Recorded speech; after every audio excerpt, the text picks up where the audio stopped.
Record on this computer. You see the red dot? Yep, got it. Okay. Hey, Nick, thank you for joining me here today. Yeah, I've noticed over our last few interactions that you seem a bit hesitant about a recent change or something that needs to be changed within your organization and department.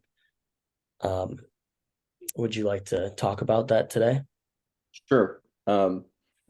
Yeah, so I've got a program for middle school students called Confirmation, and it's something I've built up over the years. So I've been here about 20 years. So I've changed it from a very what I'd call a outdated program, Mhm. um, and have made it my own. So it's my own curriculum, it's my own style, which I've really enjoyed.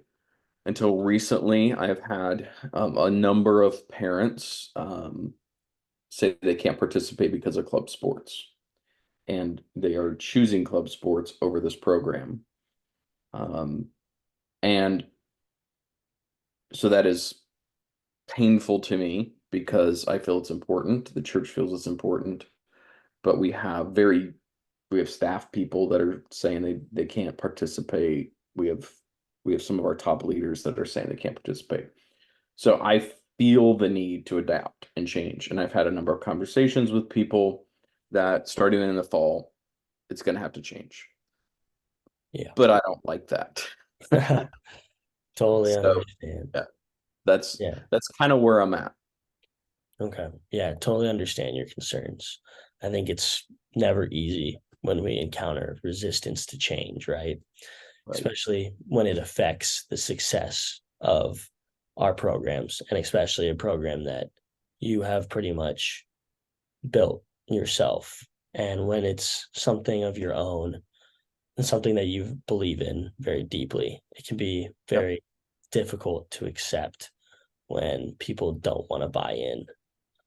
Yeah. Uh, can you tell me a little bit more about maybe the main things that have been holding you or this program back from implementing these changes to get people on board?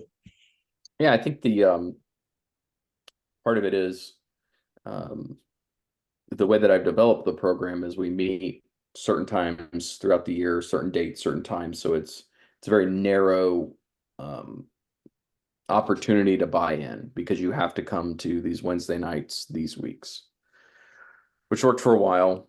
Mhm. Probably didn't work as well as I probably admitted to, but um, now that people are opting out of it, um, I see a need for giving different routes to the same goal. So, providing different ways in which people can still complete the overall program Mhm. and get to the end goal, but it may not be what I think is the best. And so that's where I'm struggling with where in my opinion, I know what is quote unquote the best in my opinion of how to do this, and it's not sustainable, Mhm. at least in our current culture where I'm at, Okay. because I can't change club sports. Totally. I can't change that. Um, but I can adapt and work around them Hmm. and take away the excuses from families. And then if they're still opting out, then that's a different discussion. Um, if they're completely opting out, then there's something going on deeper than that. Yeah. So No, I definitely hear you. And correct me if I'm wrong, but at the moment, it sounds like there's a bit of like a disconnect between maybe your intentions and how they're being perceived by the parents. mhm. And I believe that we can find ways to bridge that gap and motivate both the parents and the kids to Mhm. see the value in what you're offering. And I can see that you have good intentions, like you want these kids to be in this program that's going to help them in the long run. You don't want to take them out of their sports, so you're willing to work around that Mhm.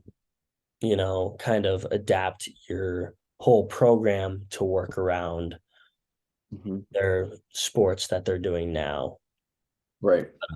Yeah, the piece that of change that's maybe not too exciting is um, finding how to bridge that disconnect between your program and the parents. Yeah. Yeah. Yeah. And that's the that's the frustrating part that I've had to work through is getting over my own desires, my Mhm. own um um things that I'm kind of attached to, and look at what is best future wise. Mhm. And that's very difficult to do.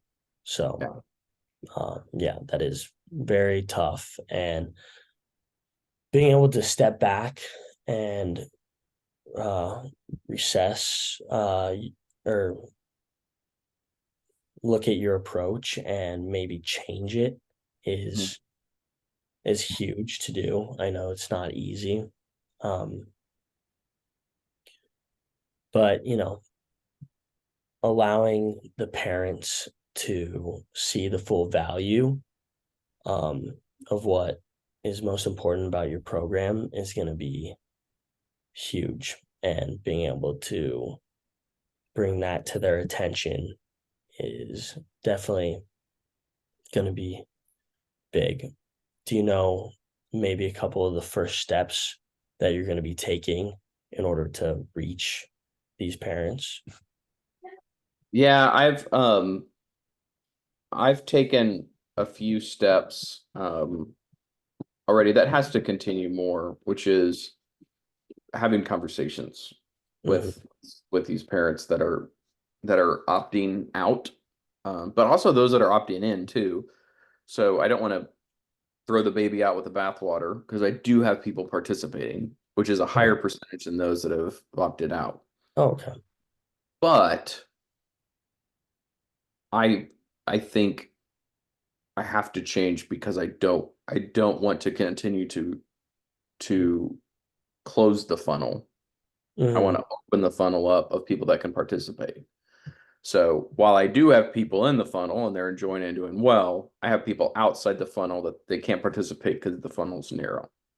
Yeah. So I want to open that up, and that's kind of where I'm at. Okay. And the reason why those people are outside the funnel is because they're choosing to opt out to do sports and don't have time for your Correct. program at the moment. Correct. Yes. Yes. Correct. Yep.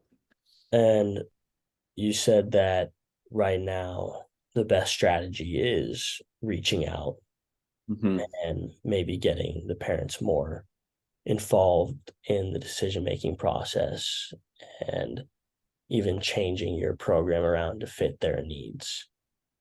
Yeah. Yeah. And that's, yes, I would agree. That's kind of where, although it's not easy and it's a lot more work, um, I think more of the benefits are going to come if I have parents that connect um, more with me and I involve them in the process. Yeah. Definitely. Yeah. And can I ask what your biggest motivation is Yeah. for these kids and this program and the overall outcome for? Yeah, that's a great question. So the way that I designed the program from was it was a very classroom, started out as a very classroom teacher centric model. Workbooks teach the lesson, do your work. Where I have it now, where it's grown over the years, is it's a family oriented discussions. I do presenting, but then I have I have the parent come with the kid on the Mhm. Wednesday nights. So it's family interaction, it's heads of households, it's you know brothers or sisters that are older that are coming and mentoring them. And then the education piece is more take home. So it's very much pushing back on, hey, well, I'm the expert. just come listen to me lecture and you'll get it all, to what I really want is families to talk about Jesus and their faith. Mhm. What does that look like? And um, that's where I've got to, I want to hold on to, and I don't want to let that go. But then that change of how do I continue to keep hold of that, and but yet still allow more people to participate. What does that look like? So yeah, I mean the motivation is families talking about their faith together. That's the big piece. So yeah, it seems like you really do care about these kids, and not only the kids, but the parents as well, right? And Yep. them being an effective unit, just Yep. like how they would do it in sports with a team. Yep. So that is, Absolutely. yeah, that's huge, and that is awesome. Yeah. Um, Yep. so besides, reaching out to the parents, what would be, or what is like the way to get those people on board? How would you send out an email or talk to them and get them on board Yeah. with this new dynamic or new program built Yeah. around the sport that they're maybe doing? Yeah. I continue to see it's personal. It's really it's a lot of work, but it really is just one-on-one connection. The text, hey, can we have a phone call? Can we meet? I'm realizing that more and more that that is the best way to get people connected and involved. Mass emails, sending it to 40, 50 parents. Hey, give me your opinion on this. Really, I just don't get much feedback. Well, And so I think that is as we're talking through it, is a good next step for me is just to gather the people that I want to ask their opinion, and over the next couple of months, probably I should schedule those connection points mhm, because I can't wait until school starts in August because mhm, I usually start in like October. So if I get some stuff going, maybe take a month or two off in the summer, reconnect. I usually kick off like end of September. That would give me some time, which would be good. yeah. And I think, with your program and really wanting the children that you're teaching and the families to be connected as a team is very relatable to sports. So I think by Mhm. approaching this change with creativity and empathy and a willingness to collaborate, um, I believe you can overcome the challenges that you are facing and make your program even more successful than before. But yes, it is change is difficult and it is scary. So I totally see that. Yeah. And yeah, No, thanks. I appreciate it. Yeah. It's good. It's the more I talk about it, the better I feel, which is good. awesome. Well, um, I just want you to know, we're in this together, and I'm confident that together we can make a positive impact on the lives of these children and their families. So, is there anything else before we maybe wrap up that you want to talk about, including this subject? No, I think that's good. I appreciate the time. It was a good conversation. Thank you. All right. Well, I wish you the best and good luck with these changes. Thank you, Ben. No problem. Okay. Right. Thank you. Yeah. That's awesome that you did do that for those kids. Yeah, it is. I mean, I don't know. Did you play club sports growing up? Oh yeah. I was even if I didn't want to, I was forced to. Just forced to. Yeah. Yeah, it's a unique part of our culture. And um, at some point, I'd love to pick your brain, but because, Any yeah, yeah. you have my number. You can always reach out, Okay. talk to me about Yeah, it. I'm trying to get more context. So okay, thank you. So yeah, I mean, you were present, available. You talked through. Um, you didn't blow me off, which I appreciate. Um, saying yes, I understand. I think you could have repeated back some of the things that I said, like, hey, I hear you saying this. Hmm. Um, that was something. I think I'm so glad you asked what motivates me, Hmm. because that is really what is driving it. And Yeah, so you could have asked that, I think, earlier, and it would have gotten me more excited, because that's what got me more excited and talking about it. definitely. Yeah. But I mean, that's why I do what I do. And that's why I was getting frustrated. I mean, so I mean, you validated how I was feeling, which was good. And then I'd say, get to my passion fast if you can. That's just Yeah. my opinion. No, Um, after it popped into my brain, I was like, why didn't I ask this at the beginning? I was like, I kind of just threw it in there. I don't know if it was well played. It wasn't well placed. I should have asked it at the beginning, but yeah. no, and it again, it's just, I think that's just my opinion. Mm, And then I think the good thing about asking the okay, what's next? You pushed me again on steps. Okay, what are you gonna do? Um, Kind of like what I really didn't give you strategies in our phone call with me with the role switched. I mean, you could have even gone deeper. Again, if we were in a more formal relationship, yeah. could have been like, okay, how many people do you want to connect with in the next month? Yeah. What does that look? That's you know. Hmm. But yeah, it was good. It was.